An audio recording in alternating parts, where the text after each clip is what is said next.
right, welcome back. You're watching Expertometer. Well, with polling now wrapped in Kerala, Puducherry, Assam and Tamil Nadu and a record-breaking turnout for West Bengal's second phase, the dust is beginning to settle. The attention now shifts to the counting day on 4th May, which is tomorrow. On Expertometer, we capture the evolving political mood through insights from seasoned analysts who stick their neck out to give their predictions. We ask them to map where the elections are headed, offering their sharpest number projections and how the final tally would shape up. Our experts join us with their forecasts, unpacking their data, detailing their calculations and explaining why they think someone is going to win or lose. Remember, this isn't a poll, it's the expert and their analysis. On top of this program, I'm pleased to welcome Mr. Bipin Sharma, who's a senior journalist. Bipin, appreciate you being here with us. Let's dive straight into some of the numbers that you have very kindly given to us beforehand. Okay, we're going to start with West Bengal. I'm going to request the PCR to put up those same numbers. 294 seats, majority mark 148. You think the BJP is going to get 160, which is way above the majority mark.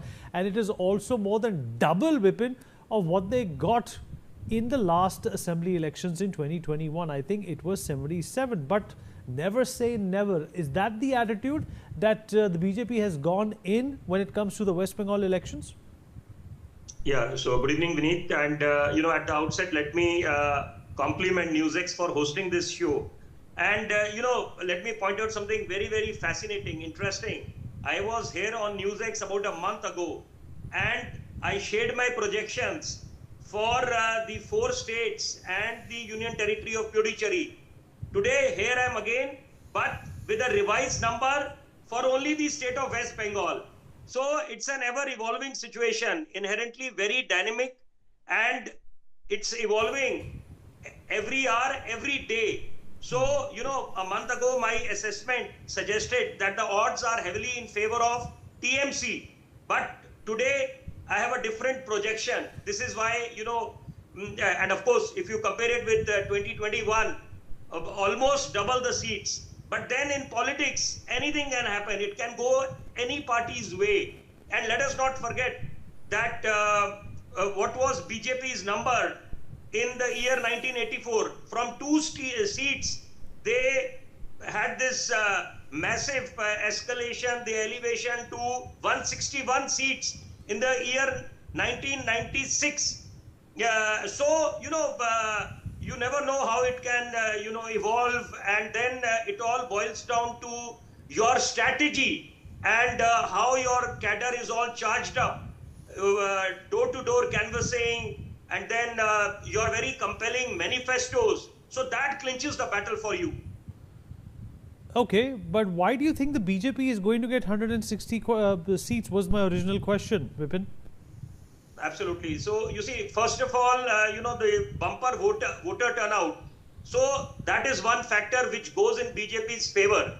Number 2, you see anti-incumbency. Number 3, the presence of Amit Shah in the state of West Bengal. He was base camping there. So, that made a huge difference. And then the election rallies of Narendra Modi, who's the biggest star campaigner for BJP. So I think that changes the scenario. So, and then of course their election manifestos, what they promised, and of course people of West Bengal have huge expectations. They want a double engine government which can deliver. And of course there is no room for excuses, because at the end of the day, it is results that matter. Okay, let's also discuss your numbers for Assam, Bipin.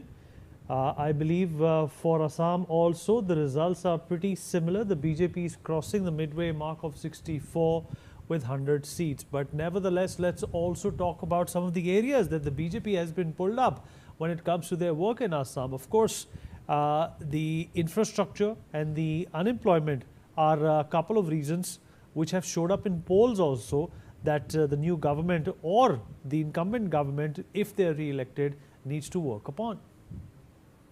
No second thoughts about that. You see, because there would be a massive challenge for anyone who gets voted to power, because people want results, deliverance and tangible results without any excuses.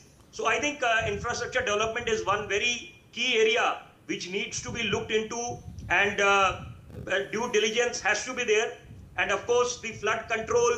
Then there is this issue of Bodoland also. Plus, you see, I think the Himanta Biswa Sarma's charismatic presence also makes a huge difference. So I think it will be very keenly awaited these results tomorrow, because the projections last time they got 75 seats. So I think the numbers that I have shared are around 90, so 90 to 100. So I think it is in favor of BJP, clinching the battle in Assam and retaining its power. Well, it's important to understand, Bipin, that the BJP obviously has done a lot of work when it comes to perception management in Assam as well. But let's move on. Let's also look at Tamil Nadu. You're very confident that the DMK is returning to power. You have also given the TVK 15 seats. Well, there are a lot of pollsters, exclusively Access My India, who have said that it's the TVK that's going to be the big game changer here. They have given them more than 70 seats. Why do you think the TVK is only going to get 15? Well, that's a very important question you've raised. You see, I'll draw an analogy with Jan Swaraj Party, Prashant Kishore's party. So that time also there was this, they were claiming that they would actually be the, the game changers, and then they would,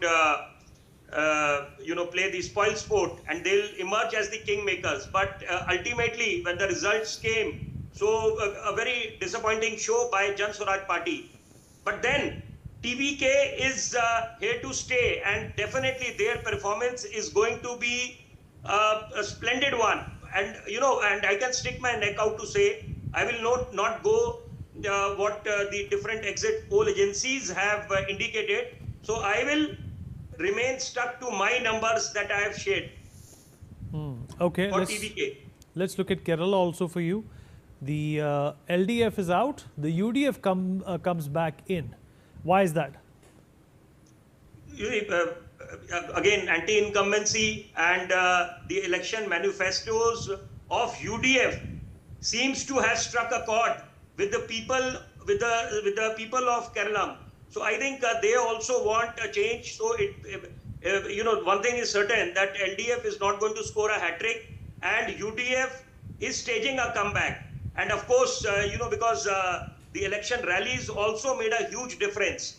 BJP, at the end of the day, there is very strong probability, since they're contesting all the seats. So there is very strong possibility that their voter share will increase.